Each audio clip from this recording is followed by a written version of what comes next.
Hello everyone, আসসালামু আলাইকুম। ফিরে পাওয়া পর্ব 4। গত পর্বে মন্টু মিয়া ও রাজ্জাক মিলে আজান আর স্বপ্নার বিয়ে ঠিক করলো। এখন আগে লেটস গেট স্টার্টেড। মন্টু মিয়া রাজ্জাককে বলল, তুই স্বপ্নার সাথে কথা বল আর আমি আজানের সাথে কথা বলছি। এই বলে মন্টু মিয়া স্বপ্নাদের বাসা থেকে বেরিয়ে গেল। পথে স্বপ্নার সাথে মন্টু মিয়ার দেখা হলো। স্বপ্না বলল, আঙ্কেল আপনি আমাদের বাসায় কখন এলেন?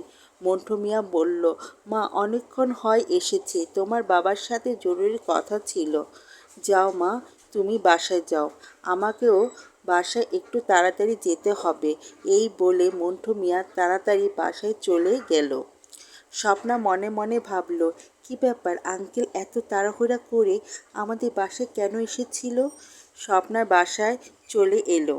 স্বপ্না যখনই ওর বাবার মার রুমের সামনে দিয়ে ওর রুমে যাবে তখনই স্বপ্না শুনতে পেল ওর বাবা মা আজান আর ওর নিয়ে কি যেন বলছে।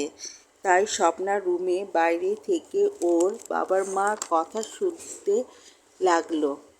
স্বপ্নার মা বলল, মন্টু ভাই হঠাৎ করেই আজানের জন্য স্বপ্নার বিয়ের প্রস্তাব নিয়ে এলো, আর তুমিও রাজি হয়ে গেলে। একবারও স্বপ্নার মতামতটা তো জানবে। এই কথা শুনে স্বপ্নার বুকের ভেতরটা যেন ধক করে উঠল। ও আর আজান, এটা কি করে হয়? ও আর আজান তো ভালো বন্ধু। স্বপ্নার বাবা বলল, তুমি এটা নিয়ে চিন্তা করো না, আমি স্বপ্নার মতামত ছাড়া স্বপ্নাকে কারোর সাথে বিয়ে দেব না। স্বপ্না যদি আজানকে বিয়ে করতে রাজি হয় তাহলেই আমরা স্বপ্নাকে আজানের সঙ্গে বিয়ে দেব। স্বপ্নার মা সুলতানা বলল, তাহলে চলো স্বপ্নার রুমে গিয়ে স্বপ্নার সাথে কথা বলে আসি। স্বপ্না মায়ের কথা শুনে চমকে উঠল আর তাড়াতাড়ি ওর রুমে গিয়ে শুয়ে পড়ল, যাতে ওর আর আজানের ব্যাপারে ওর বাবা মাকেও কিছু বলতে না হয়, কারণ স্বপ্না কি বলবে ও নিজেও জানে না। এমন সময় স্বপ্নার মা বাবা এসে দেখে স্বপ্না শুয়ে আছে। সুলতানা বলল, আমি কি স্বপ্নাকে ডাকবো?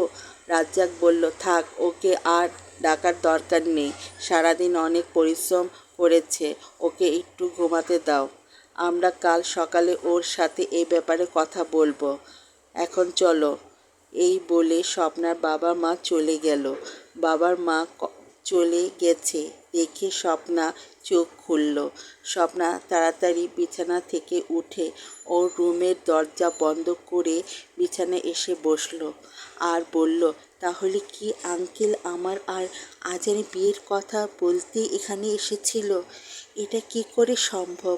আমি আর আজান তো ভালো বন্ধু, আর আমি তো আজানকে বন্ধু ছাড়া অন্য কিছু কোনো দিন ভাবিনি, আর জীবন সাথীও তো অনেক দূরের কথা। এসব কথা চিন্তা করতে করতে স্বপ্নার রাতের ঘুম হারাম হয়ে গেল।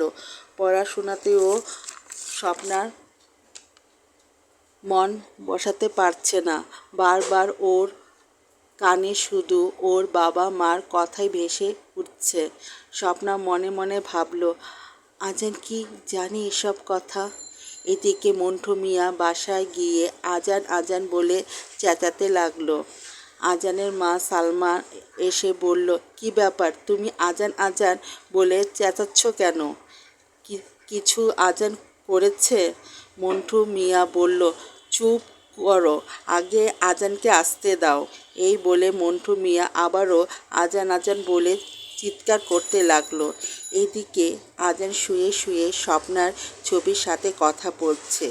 বাবার চিৎকার শুনে আজান তাড়াতাড়ি স্বপ্নার ছবি বালিশের নিচে লুকিয়ে বাবার সামনে এসে হাজির হলো। আজান বলল, কি হয়েছে বাবা, তুমি রাত দুপুরে এভাবে চিৎকার চেঁচামেচি করছো কেন?